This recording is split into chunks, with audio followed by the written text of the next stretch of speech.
JFD, just fair and direct.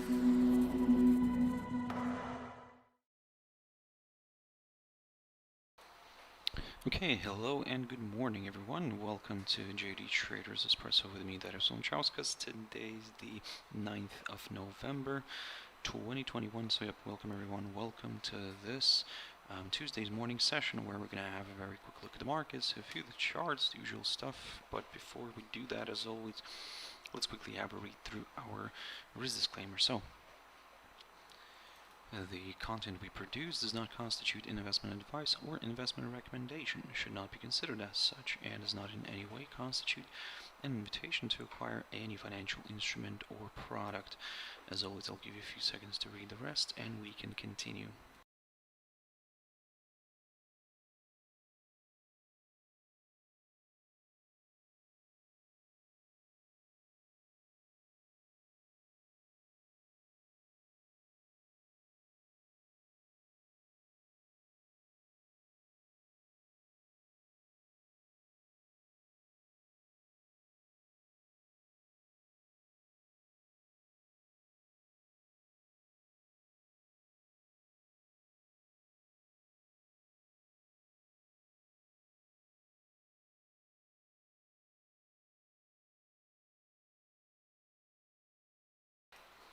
Okay, so now then, also just before we jump into the charts, as always, quick mentioning of our JFD YouTube channels, which you can always subscribe to in order not to miss any of our upcoming videos, and of course our JFD Bank website, and specifically the research page, which is also updated on a daily basis. So check it out here on jfdbank.com and click on the research tab right there on the top. So now then, jumping into the charts, the first one on the pickup here is Nikkei 225, and well, we are seeing a bit of a decline here, and we saw the nice drop here below that 29,489 zone, the one that I kept mentioning.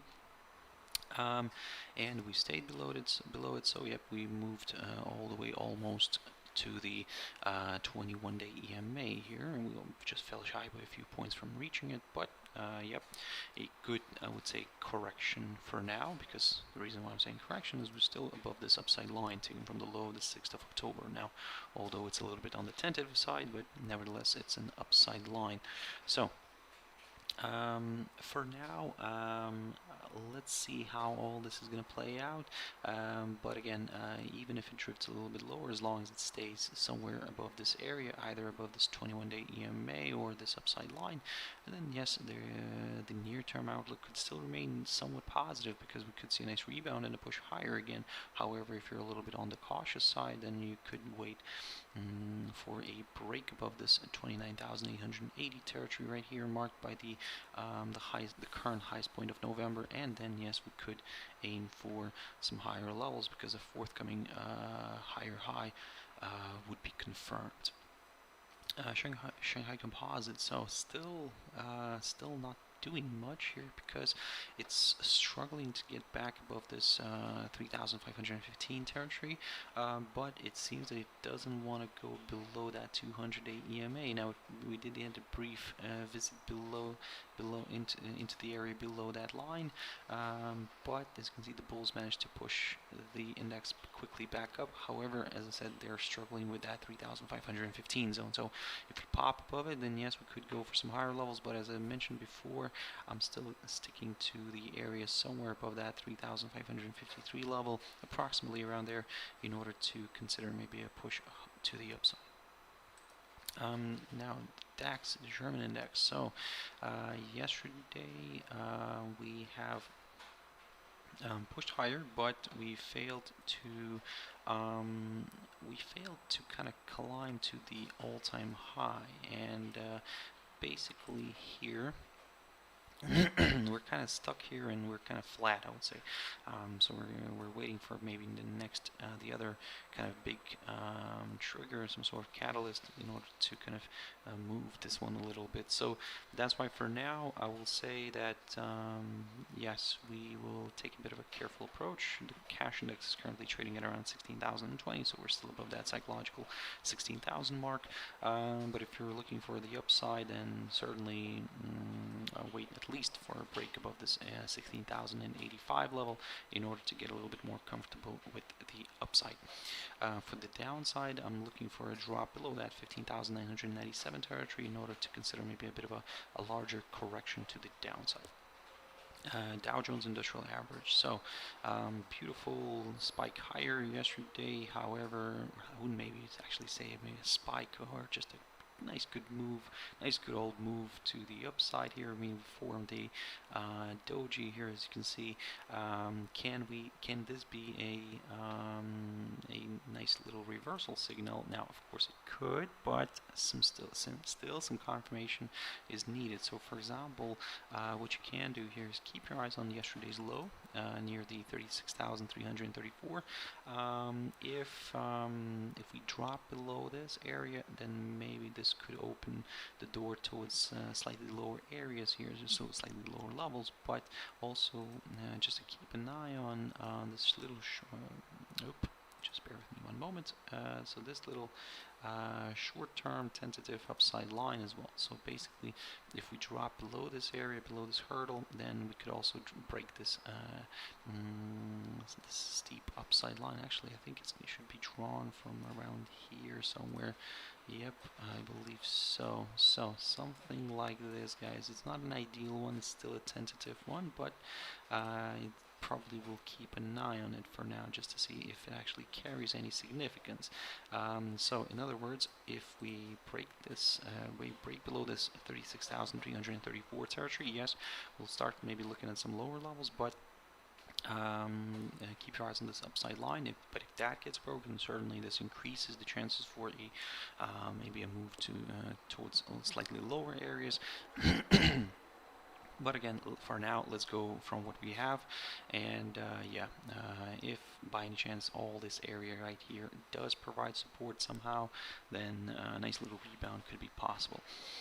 DXY dollar index, so drifting to the downside, and most importantly, we broke this tentative upside line here. I talked about this one, and we drifted lower. We fell back below this 94.17 zone, so all this kind of worked out nicely. So in a way, the idea that I was talking about of around this area, in regards to this area, this 94.17 zone, it kind of worked out. We did drift lower. After breaking below it, and we also broke this upside line, which we can get rid of actually. Now the focus seems to be on this 21-day EMA, which so far is doing its job and providing support. However, if you're looking for further declines, then just to be a little bit more on the safe side, maybe a drop below this 93.82 level here could be the deal.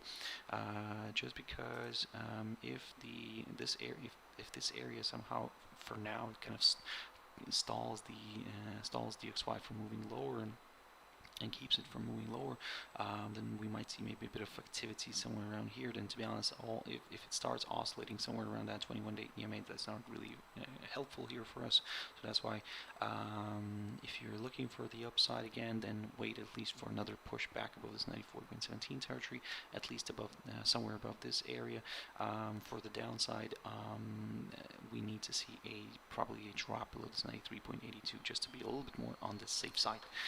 Jumping into gold, so good push away from this 1814 territory. I spoke about that yesterday, and so we remained above that territory, and now it seems that the path is holding towards the 1834 zone right here, which is near the highest point of actually, let me just drag it this way here, near the highest point of July and near the highest point of September.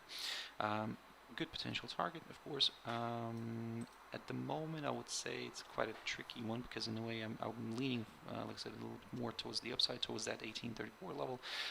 But the question here is, will we get maybe a bit of a retracement first and then move higher? Either way, I would say this way, that as long as it stays somewhere above this 1814 territory, then yes, I'll continue aiming higher. Even like I said, if we see a decline here, or maybe we don't see a decline, if it goes higher straight away, then yes, like I said, my target is this 1834. But if it starts falling somewhere below this 1814 territory and stays below it, that's where I'm going to take a bit of a neutral stand, because for me to maybe consider a larger correction to the downside, I would like to see a drop somewhere below that psychological 1800 level. So let me just get rid of this downside line, yeah, then we would take it from there. Yep, Evo, I can see you in the chat room. Good morning to you too, and good morning to everybody else who is joining in. So yep, I hope everybody's having a wonderful start of Tuesday. Jumping into silver very quickly. Here you can see that this 200-day EMA is still providing resistance. So this is what I talked about when I covered silver last week as well, that in a way, even if it pops back above this 23 kind of 60 territory, or even climbs back above this 24.10 zone, my next target is the 200-day EMA, and you can see exactly why I was talking about it, because currently, I mean, yesterday it got a hold of here, and currently it's stalling near that line as well. So in this case, if you're looking for some upside, well, it's probably going to be pretty straightforward. A push above that 200-day EMA is needed. Also, just to peel maybe a little bit on the safe side, a push above this 24.61 zone right here might do the trick for a few more buyers. However, we do have this little obstacle here, the 24.87, so be very careful near that one. What could happen in a way as well, we've seen these scenarios happening in the past as well, that we could see maybe a push higher, yes, a test of this area, and then it could push through this barrier as well, go a little bit higher, but then by the end of the day drift back down and kind of drop back below the specified kind of barrier, and then this would confirm a fourth false breakout. So in other words, be careful with that. For now, I would say keep your eyes on this 200-day EMA. If it pops and stays above this, then this increases the chances for a possible move further north. But we'll be very careful first near the 24.61 zone, and then near the 24.87 level right here. Yep, Erica, good morning to you too. Good morning, yes, I hope you're also having a wonderful start of Tuesday. WTI oil, so the upside line somehow continues to do its job and kind of act as a resistance barrier, and because we're testing it from underneath. Although we're back above that 21-day EMA, I will say that we will be very careful for now. In terms of the upside, let me just adjust a few levels here, because some of them are no longer valid. So in terms of the upside, now previously I talked about this 83.81 zone, but to be honest, I'm going to adjust this a little bit here, and I'm going to drop it lower towards the 83.39, just to mark that this inside swing high here, or actually it's not yet inside swing high, but the high of the 4th of November, and if we pop above this, then this may open the door towards higher levels. For the downside, I'm going to be very careful here, and if we're looking for something shorter term, now ideally, of course, I would prefer to see a drop below the 78.28 level, which is marked by the current lowest point of November. But let's put it this way, maybe in order not to miss out on something here, keep your eyes on yesterday's low. Because this level is around the 81.07. It also kind of coincides here with this 21-day EMA, and potentially if we drop below this area, below this hurdle, we might see a bit of a decline towards that 78.28 level, the one that I mentioned, and if that gets cleared, of course, yes, further declines could be possible, but let's go slowly on this one. Like I said, for now, I'm keeping an eye on this 81.07. If we drop and stay below it, then I'll lean a little bit more towards the downside. But instead, if we pop above the 83.39 level, somewhere around here, and stay above it, then we could slowly start aiming for these, first of all, for the highest point of November, and then for the highest point of October. Bitcoin. So, new high, new all-time high here again. I mean, where else can it go? I mean, of course, maybe there are speculations already for 100,000. Could be the case. but at the moment, guys, I mean, let's go slowly on this one, I would say, because anything can happen. And when we reached this area here back in April, people were also talking about the 100,000 mark, but I mean, we got a decline then, kind of at least a cut of 50% here. So yeah, be very careful. I mean, we could maybe go a little bit higher as long as the crypto stays above this 66,958 level, which is the highest point of October. Yes, we've created now a new all-time high, and I'm not gonna mark it for now because let's see how today's day is gonna play out. But also, let me just tidy up this chart a little bit because some of these targets are no longer valid. So yeah, okay, so this is what I'm going to keep for now. The other ones are kind of a little bit more valid. So in terms of the downside, for example, if you're looking for some lower levels, well, we have this tentative upside line now, which could kind of provide a bit of support for now, but in order, let's say, for me to, let's say, it'll still remain comfortable with the upside, I would need to see the crypto staying above that 66,958 level. For the downside, I would like to see a drop somewhere below this area, below this line, below this 63,535, approximately around here. I'd like to see a drop below this area, and then maybe I would consider a bit of a larger correction to the downside. Now, NZD USD. So yesterday, so yeah, jumping into a few pairs now. So yesterday, the currency here, the New Zealand currency, did provide strong performance. I mean, it moved higher against most of its major counterparts here. I think even about all of them. But yeah, looking at this picture, so after we broke this downside line taken from the high of the 25th of February, we drifted higher, but then we stalled, and we stalled somewhere near this hurdle, near the 0.7218, and then we retraced back down. But as you can see, this downside line, as I've mentioned before, sometimes they do that when we break the certain, let's say, downside or upside line. They act, for example, in this case, it acted as a nice area of support, this downside line.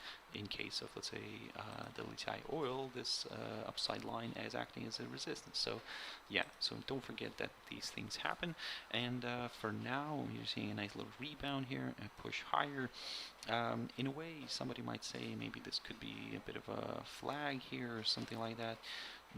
It's not an ideal one because first of all, we don't have a nice pole here unless something is happening on the weekly chart. No, not really. I would say it's not really an ideal one, but again, it might play out.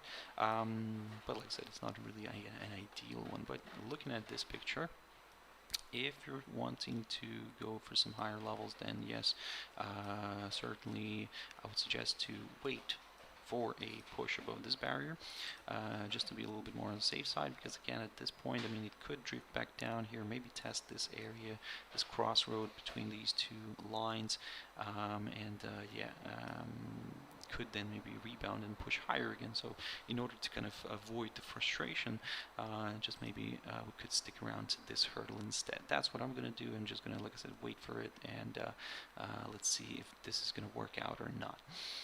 Now, my favorite one, AUD NZD. Okay, so beautiful decline yesterday. Everything worked out, so mission accomplished here. 1.0350 level got reached, even below that. And another thing is that this idea that I've talked about, a falling channel here, kind of also worked out as well. So as you can see perfectly, actually, because if I match these points here, yep, it worked out perfectly. So now we're seeing a bit of a retracement here, back to the upside, a rebound from the lower side of the of this channel. Even if it goes a little bit higher here, as long as it stays somewhere below this little territory here, yes, I will kind of continue aiming lower overall, and my next target could even be this lowest point of September near the 1.0780, and then we would take it from there. For the upside, at this point, I mean, well, at least a push back above this barrier, above this 1.0418 zone would be needed, but then we have to deal with this upper side of the falling channel, so that's why let's be a little bit more on the careful side. USD JPY. So beautiful move, exit from the triangle pattern. And if you remember, last week I talked about this as well. So what I said that we do have these exceptions when, although let's say before starting to form the triangle pattern, that the prevailing trend was to the upside. But as I said, we do get these exceptions, and that's why you always need to wait for an exit first, because you don't need to just purely rely on kind of the theory. Also see what practice kind of has installed for you. So in this situation, yes, we broke the lower side of the triangle, we drifted lower, and to be honest, now it's looking a little bit more bearish than bullish. However, keeping an eye on this little target.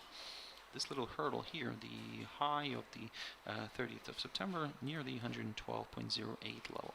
This is where I'm going to aim for now, but if it rebounds from here somewhere, then maybe yes, a nice push back up could be possible. Gbpchf, quick update. I have looked at this one a while ago, but also something of a falling channel here that I've drawn before. Basically, it seems that it is working out for now. We had a beautiful test of this area, which also coincided with this low of the 12th of February, which, I mean, everything worked out perfectly here. And if you remember, when I talked about this pair, I also mentioned that this could have been, because we were still hanging around here somewhere, and I said that wait for it, I mean, wait for the break. I mean, there could be some further declines in this one, and because some of you might have maybe, especially the Gartley pattern fans probably have drawn something like this here, and we were kind of somewhere around here basically. And I said that wait, it could still continue, because normally in this situation, if that would be the case, then we would see a nice push back up. But again, this is one of those moments where I say keep an eye on it. Certainly now, probably somebody will draw it this way. Yes, now it works out, of course, but initially here, I mean, if you're already kind of long, trying to be long here, then, well, I mean, it probably didn't really work out well, unless you have a very huge kind of area for the pair to walk, for the trade to walk. But yeah, guys, again, always kind of evaluate everything, and yeah, in this case for me, like I said, the falling channel is working out so far. We're seeing that little rebound. If I'm looking for some upside, I would rather maybe stick to this area, a break above this area, above this 1.2473, or even actually 1.25 zone, just to be a little bit more on the safe side in order to push towards the upside. So for now, I'm just kind of, like I said, I'm gonna just continue observing this one. It can still drift lower, and another thing, let me just remove this line and mark it this way. As you can see here, the pair found resistance near this this inside swing low, actually this low of the 2nd of November, and near that 1.24 territory, and then kind of stalled here. So again, if it continues somehow to provide resistance, then yes, another slide might be possible. So keep that in mind. And finally, EURUSD. So a nice little rebound, pushing higher. Again, for me, as I said before, I am still sticking to kind of my neutrality here, because I don't like this territory. I need to see a nice good drop, and I would like to see the body of the daily candle remaining below this 1.1525 territory in order to go for some lower levels. For the upside, as you can see, a break of this downside line is required at least in order to get a little bit more comfortable with the upside. For now, I'm just observing the price action.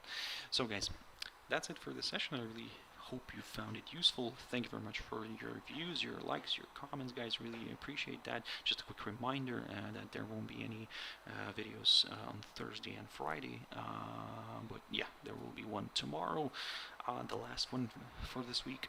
But yeah, I hope you guys have a wonderful trading day today. Stay safe, have your stop losses in place, and everything will be fine. And I'm waiting for you tomorrow at 7 o'clock GMT time. Thank you very much, and bye-bye.